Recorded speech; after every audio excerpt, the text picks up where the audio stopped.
오늘 우리에게 주신 하나님의 말씀 구약성경 사사기 2장 6절부터 10절까지 말씀입니다. 사사기 2장 6절부터 10절까지의 말씀. 저와 함께 한 절씩 교독하시겠습니다. 전에 여호수아가 백성을 보내매 이스라엘 자손이 각기 그들의 기업으로 가서 땅을 차지하였고, 백성이 여호수아가 사는 날 동안과 여호수아 뒤에 생존한 장로들 곧 여호와께서 이스라엘을 위하여 행하신 모든 큰 일을 본 자들이 사는 날 동안에 여호와를 섬겼더라. 여호와의 종 눈의 아들 여호수아가 110세에 죽음에 에브라임 산지 가스산 자하였고, 함께 있습니다.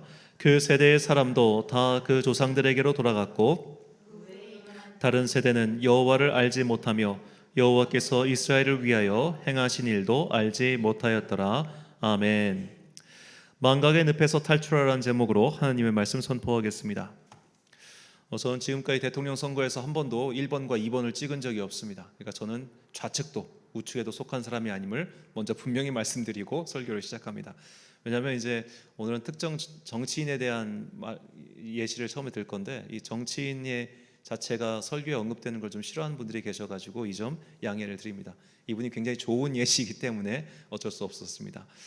한국 정치사에서 굉장히 큰 족적을 남긴 사람들이 많이 있죠. 근데 그 정치인들 가운데 정말로 뚜렷한 정치적인 소신을 가지고 정치계에 입문하여 큰 어떻게 보면 업적을 남긴 사람이 있는데, 그중 한 명이 저는 노무현 대통령이라고 생각합니다.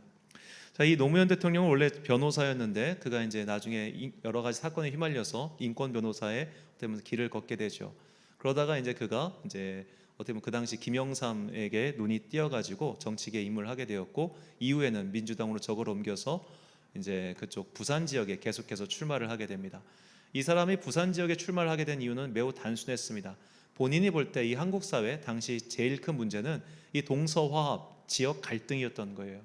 그래가지고 주로 호남 쪽에서만 지지를 얻던 민주당이 이제는 영남 사람들에게도 지지를 받아야 된다. 또 반대로 이 영남에 지지를 받고 있던 그 당시 한나라당이 또 호남에서도 지지를 받는 그런 일이 일어나야 된다라고 생각해서 그가 무려 10년 동안 부산 지역의 국회의원과 부산시장 선거에 4번을 출마했지만 모두 번번이 탈락의 고배를 맞게 됩니다.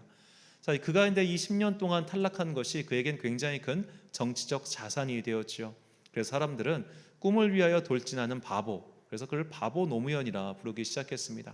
그가 이렇게 그런 바보 노무현이라는 어떤 별명을 얻고 또 사람들 사이에서 굉장히 어떻게 보면 그 당시 센세이션한 인기를 끌면서 그가 이제 민주당의 대통령 후보가 되었죠. 그 당시에 그가 했던 연설 중에 이런 말이 있습니다. 광주에서 콩이면 부산에서도 콩이고 대구에서도 콩인, 옳고 그름을 중심으로 해서 그렇게 정치를 해나갈 수 있는, 그렇게 국민에게 봉사할 수 있는 정치를 해내기 위해 저는 부산에 내려왔습니다. 자, 이 사람이 사실 우리나라 정치인들 중에서 정말 보기 드문 명연설가입니다. 그 정치사에서 명연설가가 이제 김종필, 김대중, 김영삼, 그리고 박정희도 사실 연설을 굉장히 잘했죠. 그 당시 대중연설이 굉장히 흔했기 때문에 그 몇 안 된 사실 대중연설의 계보를 잇는 사람인데, 자, 이 사람이 이렇게 막 뜨거운 연설을 하면서 많은 인기를 끌었고, 그리고 이제 대통령이 되었습니다. 자, 본인의 정치적인 소신, 정치적인 명분, 정치적인 꿈이 동서화합, 지역 갈등 해소였어요. 이것을 뭐 오늘날 언어로 바꾼다면 사회적 갈등 해소라고 볼 수 있겠습니다. 그렇다면 여기서 우리는 질문을 해봐야 돼요. 과연 이 사람은 그것에 성공했는가라고 말이죠.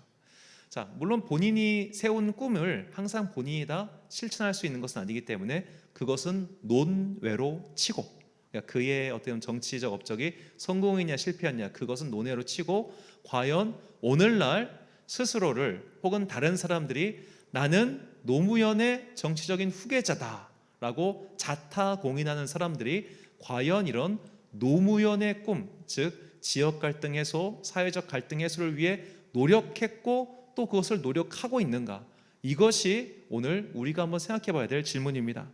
정치권에서는 흔히 노무현의 후계자를, 정치적 후계자를 3명을 뽑습니다. 한 명은 지난번 대통령이었던 문재인 대통령이고, 또 한 명은 전 충남지사였던 안희정 씨, 그리고 또 한 명은 전 경남지사였던 김경수 씨입니다. 많은 사람들이 알다시피 문재인 씨는 노무현 대통령이 이제 부산에서 인권 변호사 활동을 했던 시절부터 정치적인 동지였고, 이 안희정 씨는 그 노무현이 정치에 입문하고 나서 그때부터 거의 선거 사무소에서 회계 업무하면서 온갖 잡일을 다한 그야말로 친노계의 적장자입니다. 그리고 이제 김경수 씨는 이 노무현 대통령 시절 마지막 비서관이라는 타이틀을 얻고 그가 이제 그 고향 땅으로 내려갔을 때 거기까지도 수행을 했던 인물이죠. 다들 나름 친노 그룹의 다들 적장자, 친노 그룹의 후계자라고 볼 수 있습니다. 그런데 이 사람들 중에 그 누가 그 노무현의 정치적인 꿈이었던 지역 갈등 해소를 위해 노력했나요? 아마 정치에 대해서 조금이라도 관심 있는 분들은 이 셋 중 그 누구도 사실상 노무현이 외쳤던 그 대의 명분을 받아들이고 그것을 위해 노력한 자가 없다는 것을 알 겁니다. 왜 그랬을까요? 그들은 노무현이라는 이미지는 필요했지만 그의 꿈은 사실 필요 없겠었기 때문이에요. 왜냐하면 노무현의 꿈은 나중에 지지자들도 그 꿈을 버려버립니다. 그냥 너는 나를 위해 일해줘, 너를 반대하는 저들 위해 일하지 말고 넌 나만을 위한 대통령, 나만을 위한 정치인, 나만을 위한 히어로가 되줘. 너를 싫어하는 애들까지 굳이 사랑할 필요가 뭐가 있니? 이 말에 홀라당 넘어가가지고 어떻게 보면 우리 사회가 이렇게까지 지금 갈등이 심한 한 축을 담당하고 있다. 저는 그렇게 보기도 합니다. 자, 분명한 꿈이 있었고 그 꿈을 옆에서 본 사람들, 들은 사람들, 함께한 사람들이 있었음에도 불구하고 그 꿈은 사라졌어요. 자, 이것이 오늘 본문을 통해서 우리가 봐야 할 어떻게 보면 사건의 핵심이라고 볼 수 있습니다. 자, 여호수아가 하나님의 뜻을 받들어 이스라엘을 정복을 했습니다. 가나안 땅을 정복을 했어요. 그리고 그가 이제 정복 전쟁을 다 마친 후에 죽기 전에 이스라엘 사람들에게 다음과 같이 유언합니다. 여호수아서 24장 15절부터 16절까지 말씀입니다. 만일 여호와를 섬기는 것이 너희에게 좋지 않게 보이거든 너희 조상들이 강 저쪽에서 섬기던 신들이든지 또는 너희가 거주하던 땅에 있는 아모리 족속의 신들이든지 너희가 섬길 자를 오늘 택하라. 오직 나와 내 집은 여호와를 섬기겠노라 하니 백성이 대답하여 이르되 우리가 결단코 여호와를 버리고 다른 신들을 섬기기를 하지 아니하오리니 아멘. 자, 여호수아가 유언을 남겼습니다. 나는 하나님만 섬길 거야. 너희 어떡할래? 그러니까 백성들이 화답해요. 우리도 그렇게 하겠습니다. 굉장히 아름다운 장면이죠. 자, 이렇게 여호수아의 꿈이 사람들에게 공유되었습니다. 사람들은 분명히 그 꿈을 들었고 그 비전에 감동했고 그 비전에 나도 함께 하겠습니다 라고 고백했습니다. 그런데 오늘 본문은 또 이렇게 이야기하죠. 본문 10절 말씀, 그 세대의 사람도 다 그 조상들에게로 돌아갔고 그 후에 일어난 다른 세대는 여호와를 알지 못하며 여호와께서 이스라엘을 위하여 행하신 일도 알지 못하였더라. 아멘. 자, 이 본문 말씀만 보면 마치 여호수아가 지금 죽은 지 한참 세월이 흘러서 세대가 다 죽고 나니까 잊어버렸구나. 그때 그 약속을 이제는 그 자식의 자식의 자식의 세대가 되다 보니까 까먹어버렸구나. 이렇게 오해할 수 있습니다. 자, 그런데 이 본문 속에는 사실 숨겨져 있는 이 시간의 갭이 있어요. 시간의 갭. 자, 우리가 사사기 3장을 보면 이스라엘 최초의 사사가 등장하는데 그 사사의 이름이 온니엘입니다.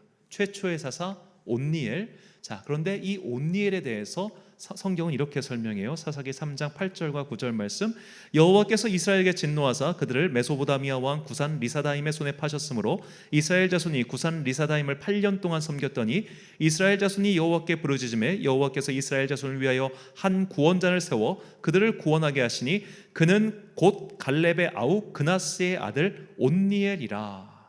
자, 이 온니엘이 이스라엘 최초의 사사가 되었습니다. 그리고 그가 40년 동안 이스라엘을 다스렸는데 그는 갈렙의 조카예요. 갈렙은 여호수아와 함께 정탐을 했고 또 여호수아와 함께 정복전쟁에 참여했고 여호수아와 함께 가나안을 정복한 그 이스라엘 민족의 또 다른 영웅이죠. 그렇다면 갈렙의 나이 또한 여호수아와 비슷한 동년배였음을 우리는 알 수 있습니다. 여호수아가 110세에 죽었는데 설령 갈렙이 그것보다 조금 어렸다고 쳐도 그도 굉장한 이미 고령이었겠죠. 자, 우리가 이제 여호수아를 보면 갈렙이 이제 헤브론 지역을 점령할 때 그의 나이가 85세라고 나옵니다. 그리고 여호수아가 정확히 정복 전쟁을 몇 년 동안 수행했는지는 성경에 기록되어 있지 않습니다만 최소한 꽤 오랜 시간 동안 정복 전쟁을 했던 것으로 보여요. 그렇다면 최소한 이때 당시 갈렙의 나이도 100세는 넘었을 겁니다. 100세가 넘은 사람의 조카면 몇 살일까요? 그가 아무리 늦게 하고 뭐 늦게 했다 쳐도 최소한 그의 조카도 30대 이상은 됐을 거 아닙니까? 40대, 그러니까 그가 나중에 40년 동안 이스라엘을 다스렸겠죠. 그 말인즉 온니엘은 여호수아를 본 적이 있다는 겁니다. 그 증거 중 하나가 여호수아서 15장을 보면 이 가나안 땅 정복 전쟁에 온니엘의 이름이 등장합니다. 그러니까 최소한 온니엘은 아주 어렸을 때거나 혹은 청년 시절에 여호수아의 정복 전쟁을 눈으로 본 사람이에요. 그의 말을 직접 들은 사람입니다. 그 말인즉 온니엘의 연령대의 사람들은 여호수아를 알고 있었다는 겁니다. 분명히 지금 여호수아를 알고 있었던 사람들이 그 세대에 있었어요. 여호수아를 본 사람들도 그 세대에 있었습니다. 그런데 여호수아가 했던 말은 잊어버렸어요. 여호수아가 했던 꿈은 다 없어졌습니다. 마치 노무현의 이야기를 직접 듣고 노무현의 꿈을 들은 사람들이 노무현의 꿈을 잊어버렸던 것처럼 여호수아를 직접 본 사람들이 다 그의 말과 행적을 잊어버린 채 다른 세대가 되었다는 겁니다. 어떻게 이런 일이 벌어졌을까요? 이것은 인간의 두 가지 특징 때문입니다. 첫째로 기억의 망각과 기억의 자기 조작 때문이죠. 인간은 참 뭐든지 쉽게 잊어버립니다. 좋은 일도 나쁜 일도 잊어버리죠. 자, 잊어버린 것까지는 좋은데 그 다음에 문제가 있어요. 자기 마음대로 옛날 사건을 조작해요. 그래서 사람이 예를 들어 똑같은 사건도 진술을 100번 하라고 하면 100번 다 조금씩 달라집니다. 그래서 다 이걸 기록을 해놓고 대조하면서 이제 나중에 검사가 신문할 때 보면 야 그때 이때 했던 말과 이때 했던 말 다른데 이게 뭐야 하면서 막 추궁을 해 나가는 거죠. 그래서 여러 사람의 증인도 필요한 법이고 성경도 두세 사람의 증언이 없이는 그를 고소하지 말라고 하지 않습니까? 사람마다 다 자기 편한 대로 기억을 조작하기 때문이에요. 이것에 대한 이야기가 처음 등장하는 게 창세기 3장입니다. 최초의 인류부터 이렇게 했다는 거예요. 뱀이 여자에게 찾아가 묻습니다. 야, 하나님이 정말로 동산의 모든 실과는 먹지 말라고 했니? 그러자 여자가 대답합니다. 아니야, 저기 있는 선악을 알게 하는 나무는 먹지 말라고 하셨어. 너희가 그걸 먹으면 죽을까 하노라 라고 대답하셨어요. 자, 죽을까 하노라 여자가 대답합니다. 그런데 창세기 2장을 보면 하나님께서 남자와 여자에게 이렇게 말씀하세요. 너희가 그걸 먹으면 반드시 죽으리라. 반드시 죽으리란 명령이 죽을까 하노라로 바뀝니다. 자기 조작이죠.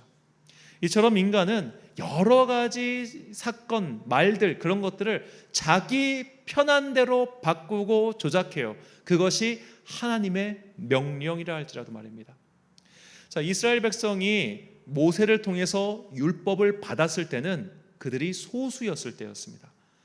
성막을 중심으로 다 같이 모여 살던 일종의 집성촌을 이루고 있었을 때였어요. 그러니까 1년에 3번 절기를 지키는 게 쉬웠습니다. 매년 6월절을 지키는 것도 쉬웠고 무교절을 지키는 것도 쉬웠어요. 걸어서 성막까지 몇 분이면 가니까. 그런데 이제는 그들에게 땅이 분배되었습니다. 멀어졌어요. 그 성막이 있는 곳까지 걸어가려면 며칠을 걸어가야 됩니다. 그러니까 1년에 3번 내 앞에 나와 절기를 지키라 귀찮은 거예요. 더구나 그들이 그 땅에 들어가면서 이제는 그들이 메소포타미아 문명과 접하게 됩니다.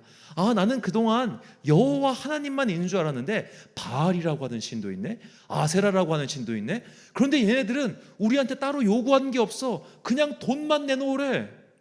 돈만 내놓고 삶은 너희들 맘대로 살아. 나는 그냥 돈만 받으면 돼.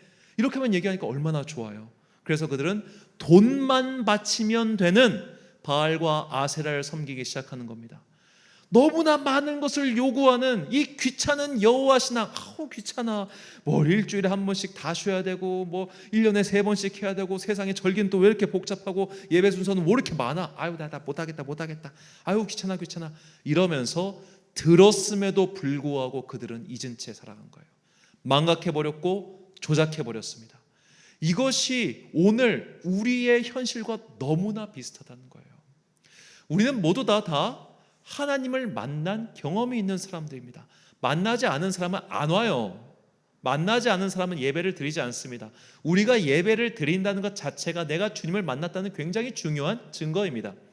그럼에도 불구하고 우리는 안 만난 것처럼 행동해요. 그리고 만난 기억도 잊어버려요. 그러면서 자꾸만 이런 얘기를 합니다. 하나님 나한테 이러시면 안 돼요. 왜 나한테 이러세요? 그러니까 원망할 거리는 이렇게 크게 만들어 놓고 감사할 거리는 점점 줄여나가요. 그러면서 이 원망할 거리만 보면서 내 믿음도 버려버리는 것이죠. 내가 그동안 정말 하나님 열심히 믿었는데 하나님 나한테 이렇게 했어. 나 섭섭해. 나 이제 교회 안 다녀. 이러면서 믿음의 등을 돌리는 사람 의외로 많습니다. 받은 은혜가 분명한데 그것을 망각하고 조작하면서 주님을 등져버리는 것이죠. 안타깝지만 이런 자들에 대해서 성경은 이렇게 경고합니다. 히브리서 6장 4절부터 6절까지 말씀. 한번 빛을 받고 하늘의 은사를 맛보고 성령에 참여한 바 되고 하나님의 선한 말씀과 내세의 능력을 맛보고도 타락한 자들은 다시 새롭게 하여 회개하게 할 수 없나니 이는 그들이 하나님의 아들을 다시 십자가에 못 박아 드러내놓고 욕되게 함이라. 자, 우리가 받은 은혜가 있다면 이 은혜를 망각하지 않고 조작하지 않고 항상 되새기며 살아야 됩니다. 그렇다면 어떻게 해야 우리는 이 망각의 함정 그리고 조작의 함정으로부터 벗어나서 받은 은혜를 잊지 않고 살아갈 수 있을까요? 성경은 우리에게 여러 가지 방법을 알려주지만 그 중에 오늘은 3가지만 말씀드리도록 하겠습니다. 첫 번째로 항상 말씀을 가까이 하기가 있습니다. 이에 대해서는 신명기 6장 6절부터 9절까지가 다음과 같이 우리에게 말씀하고 있습니다. 오늘 내가 내게 명하는 이 말씀을 너는 마음에 새기고 내 자녀에게 부지런히 가르치며 집에 앉았을 때든지 길을 갈 때든지 누워있을 때든지 일어날 때든지 이 말씀을 강론할 것이며 너는 또 그것을 내 손목에 메어 기호로 삼으며 내 미간에 붙여 표로 삼고 또 내 집 문설주와 바깥문에 기록할지니라. 아멘. 자, 말씀을 마음에 새기고 이 말씀을 자녀에게 가르치라고 성경은 말합니다. 자, 어떻게 하면 이 말씀을 새기겠어요? 이 마음에. 마음에 조각칼을 들이댈 수도 없고 어떻게 하면 또 자녀에게 이걸 가르치겠습니까? 성경은 하나님께서는 굉장히 단순한 방법을 가르쳐 주세요. 그냥 너희 눈에 보이는 곳에다가 말씀을 두고 읽어. 너무 쉬운 방법이죠. 마치 엘리사가 이 문둥병을 치료하겠다고 찾아온 나아만 장군한테 요단강 가서 7번 씻어. 이것과 똑같은 얘기예요. 그러니까 나아만이 뭐라고 합니까? 야, 이렇게 쉬운 걸 하려고 내가 여기까지 왔냐? 이러면서 안 하잖아요. 자, 사람들은 되게 어려운 허들을 놓으면은 이 허들을 뛰어넘기 위해 노력해요. 그러면서 이 허들 사이에 뭔가 특별한 게 있다고 생각하는데 하나님께서는 우리에게 너무 쉬운 걸 알려주세요. 그냥 너희 눈 보이는 곳에다 말씀을 적어놓고 읽어. 이겁니다. 자, 우리가 교회 화장실이나 그런 데 가면 화장실 앞쪽에 말씀 적혀 있죠. 말씀 적혀 있어. 이거 누군가는 이거 되게 하찮게 생각할 수 있어요. 그런데 실제로 그 화장실에 적혀 있는 그 말씀 읽다가 은혜 받는 사람 많습니다. 자기 집 냉장고에 자석식으로 말씀 붙여놓는 거 별거 아니게 생각할 수 있습니다. 그냥 맨날 보는 말씀일 수 있어요. 그런데 어느 순간 그 말씀이 정말로 내 마음에 새겨질 때가 있더라는 겁니다. 그냥 자동차 백밀러, 이 사이드밀러 위에다가 이 대롱대롱 매달아 놓은 그 성경 구절, 이 한 구절이 정말 어느 순간 나를 살리는 말씀이 될 때가 있다는 거예요. 그래서 말씀을 내 눈에 보이는 곳에다 그냥 쉽게 볼 수 있게 적어놔라 라고 하나님께서는 우리에게 이렇게 말씀하시는 겁니다. 이에 대한 좋은 신뢰가 과거 옛날 평양에 있었던 박영식이라는 사람의 집에서 일어났던 일입니다. 이 박영식이라는 사람이 우연찮게 성경책 3권을 얻게 됩니다. 그 당시에 한문 성경은 금서였기 때문에 이것을 태워버려야 되나 숨겨야 되나 고민하고 있었는데 이 종이의 질이 너무 좋은 거예요. 그래가지고 이걸 버리기가 아까워서 자기 집을 성경책으로 도배를 합니다. 그냥 아까워서 안쪽을 이렇게 막 도배를 하고 나서 이게 보니까 자꾸만 글이 눈에 들어오는 거예요. 그러다가 그가 그리스도인이 되었습니다. 이 평양에 있었던 그리스도 운동의 굉장히 중요한 특징이 뭐냐면 선교사가 들어오기 전에 믿고 있는 사람들이 있었다는 거예요. 선교사가 들어오기 전에 성경책이 먼저 들어왔고 그 성경책을 읽다 보니까 은혜를 받고 그리스도인 된 사람들이 꽤 있었다는 겁니다. 그래서 나중에 선교사들이 굉장히 놀라요. 오히려 개신교 선교사들 이 사람들이 왔을 때 되게 기뻐합니다. 이제는 우리가 본격적으로 예배를 예배답게 드릴 수 있겠구나. 이제는 우리도 성찬을 할 수 있겠구나. 이러면서 기뻐해요. 자, 그런 놀라운 일들이 평양에서 일어났는데, 자, 그래서 이 박영식 씨가 이 자기의 집을 성경으로 도배한 집을 나중에 교회 예배처소로 사용하게 되고 이 집이 바로 평양 최초의 교회인 널다리골 교회가 됩니다. 그리고 이 터 위에 장대현 교회가 세워지는데 이 장대현 교회에서 평양 대부흥 운동이 일어나게 되었죠. 자, 이처럼 한 사람이 그냥 아무 생각 없이 벽에다가 적어놓은 그 성경 말씀만으로도 이런 놀라운 일들이 일어난다면 오늘 내가 내 삶 속에서 말씀을 가까이 하기 위해 여러 가지 것들을 챙겨두었을 때 너에게 얼마나 놀라운 일들이 일어나겠습니까? 이게 사람 성격상 이렇게 막 붙여놓고 하는 거 싫어하는 분들도 있어요. 그렇다면 뭐 방법은 여러 가지가 있지 않겠습니까? 뭐 스마트폰 배경화면을 바꿔놓는다든지 혹은 뭐 열쇠고리에다 뭘 달아놓는다든지 하여튼 방법은 다양할 거예요. 자기 삶에서 나와 맞는 방법으로 말씀을 가까이 할 수 있는 방법을 강구하고 그것을 실천해 보십시오. 성경책을 가까이 두고 매일 읽는 것도 굉장히 중요하지만 의외로 이게 펴기가 쉽지가 않아요. 의외로. 그래서 차라리 그냥 내가 매일매일 볼 수 있는 곳에다가 그냥 말씀을 그냥 붙여놓고 그냥 쉽게 보면서 그것이 언젠가 내 마음속에 깊은 울림이 될 때까지 그것을 반복해서 읽어나가면 분명히 주님께서는 이 말씀을 우리의 영혼 가운데 새겨주시고 그럼으로써 우리는 망각의 함정에서 벗어날 수 있게 될 것입니다. 두 번째로 우리에게 주시는 방법 중 하나가 바로 언제나 예배하기입니다. 출애굽기 31장 14절부터 15절까지 말씀 제가 읽겠습니다. 너희는 안식일을 지킬지니 이는 너희에게 거룩한 날이 됨이니라. 그날을 더럽히는 자는 모두 죽일지며 그날에 일하는 자는 모두 그 백성 중에서 그 생명이 끊어지리라. 여세 동안은 일할 것이나 일곱째 날은 큰 안식일이니 여호와께 거룩한 것이라. 안식일에 일하는 자는 누구든지 반드시 죽일지니라. 아멘. 자, 우리 현대인 중에서 그 직업군상 특별히 월요일부터 금요일까지 일하고 주말에 쉴 수 없는 사람들이 있죠. 의사, 군인, 경찰, 그 기타 여러 가지 공공의 업무에 종사하는 분들은 그냥 편하게 월요일부터 금요일까지 근무하고 주말에 편히 쉴 수가 없습니다. 자, 이런 사람들에게 야, 너 안식일 지키기 위해 직장 그만둬. 그러면 이상한 소리죠. 현대인은 맞추다는 소리고. 자, 그래서 오늘 이 시대에는 굉장히 중요한 도구를 하나님께서 우리에게 주셨어요. 바로 스마트폰입니다. 일주일에도 말씀드렸지만 스마트폰이 있음으로써 우리는 더 이상 시간과 공간의 제약 없이 예배를 드릴 수 있게 되었어요. 이걸 바꿔 말하면 더 이상 핑계 댈 게 없다는 겁니다. 이제는 내가 오늘 근무 때문에 예배를 못 드렸어. 내가 오늘 어디 출장 가서 예배를 못 드렸어. 이런 말 못 해요. 핑계 댈 수가 없어요. 누구나 다 예배를 드릴 수 있어요. 단지 내 마음이 그것을 허락하지 않을 뿐이지. 그렇다면 내가 나의 시간과 공간을 분리시켜서 하나님 앞에 예배를 드리는 게 왜 중요한가? 이렇게 분리해서 예배드림으로써 우리는 망각의 늪으로 가는 자기 조작의 함정으로 빠지는 우리의 영혼을 붙잡아다가 다시 주님께로 끌어당기기 때문입니다. 그래서 하나님께서는 이 말씀이 얼마나 중요한지 이것을 직접 2번이나 말씀하세요. 자, 우리가 알고 있는 이 모세라고 하는 선지자가 왜 위대한 선지자냐면 모세는 정말로 유일무이하게 하나님과 얼굴과 얼굴을 마주한 것처럼 대화하면서 그분의 율법을 들은 사람입니다. 바로 시내산에서 말이죠. 그가 시내산에서 올라가서 하나님의 율법을 들었는데 그 이야기가 출애굽기 20장부터 31장까지 나옵니다. 자, 그런데 20장 처음에 나오는 게 10계명 율법이고 그리고 이 31장 마지막에 나오는 게 지금 안식일 계명이에요. 그리고 10계명에서 가장 긴 구절은 안식일 계명입니다. 그렇다면 하나님께서 이 시내산 말씀 처음부터 끝까지 마지막 강조하신 이 2개 뭐냐? 안식일 계명이라는 거예요. 너희가 이 안식일 이게 무너지면 나머지 다 무너져. 성막도 소용없고 뭐 유월절도 소용없고 추박절도 소용이 없어. 안식일을 제대로 지켜야 돼. 안 그러면 다 끝이야 라는 것을 강조하기 위해서 수미 쌍관, 앞뒤, 알파와 오메가, 시작과 끝, 처음과 마침 이것을 안식일로 규정해 놓으신 거예요. 그래서 우리가 시간과 공간을 구분하여 예배를 드리는 것은 우리의 영혼을 지키는 가장 효과적이고 가장 필수적인 수단이라는 것을 꼭 기억해야 됩니다. 우리는 이 땅을 살아가는 한 세상의 죄로부터 결코 자유로울 수가 없습니다. 우리는 육체를 입고 있고 그리고 이 세상은 오늘도 우리를 끌어당기고 있기 때문이죠. 우리가 운전만 해도 인격이 변할 때가 너무나 많지 않습니까? 비상식적이고 이상한 사람들이 얼마나 많아요.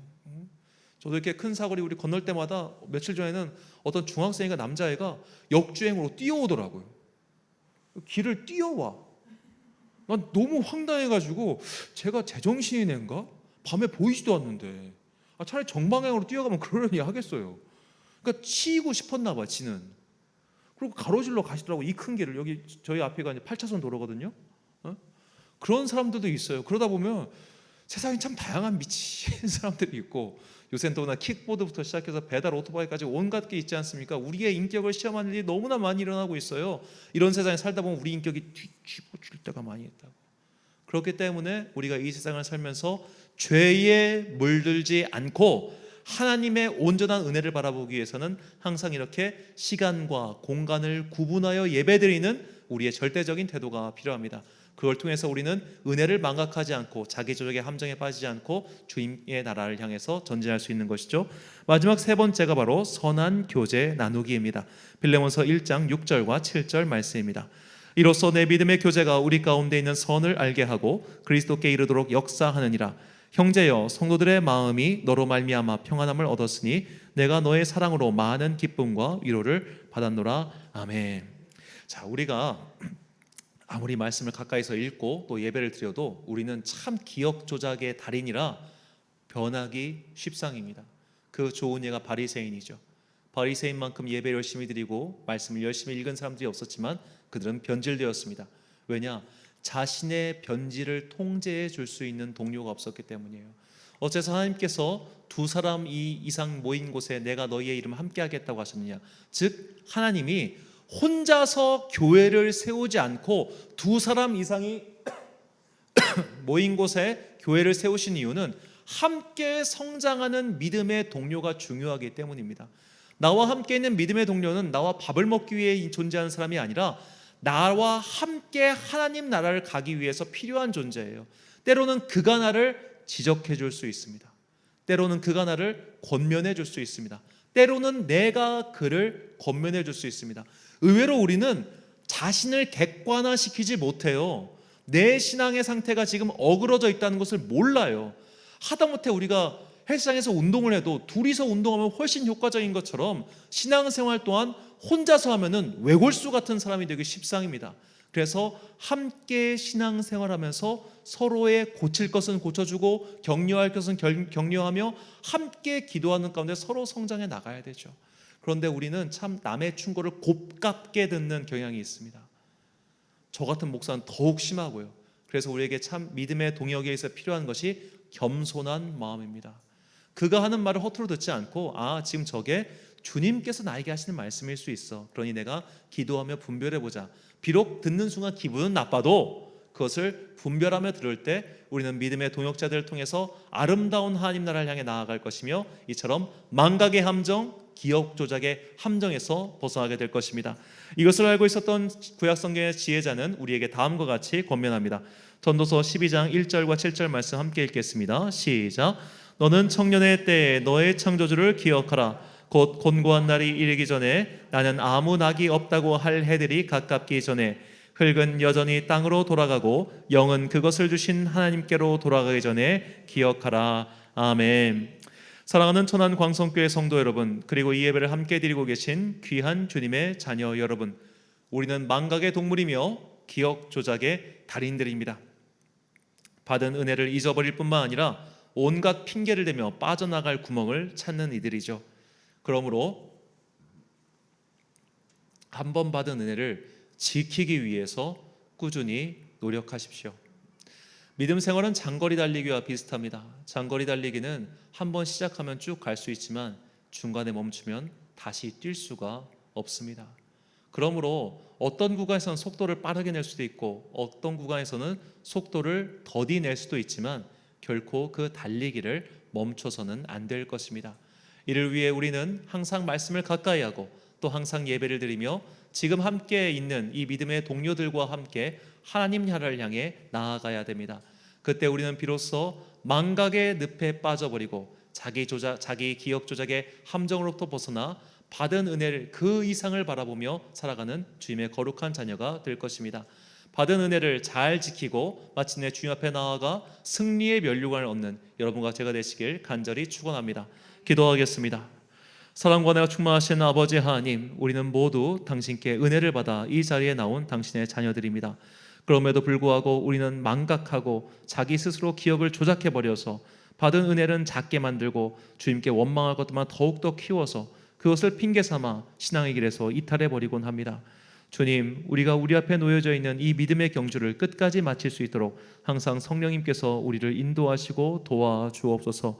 이를 위하여 항상 말씀을 가까이하며 나의 시간과 장소를 분별하여 예배를 드리고 무엇보다 나와 함께하고 있는 이 믿음의 동료들과 더불어서 이 주님께서 가라고 하신 이 길 끝까지 걸어갈 수 있도록 함께 손에 손을 잡고 한 걸음 내딛는 주님의 지혜로운 자녀들 되게 하여 주옵소서. 날마다 우리의 평생 동안 받은 은혜를 더욱더 큰 은혜로 덮어서 마침내 주님 앞에 서는 그날 더 큰 믿음의 상 받기를 간절히 소망하오며 이 모든 말씀 우리에게 생명과 구원의 길을 전해주신 예수 그리스도의 이름으로 기도드립니다. 아멘.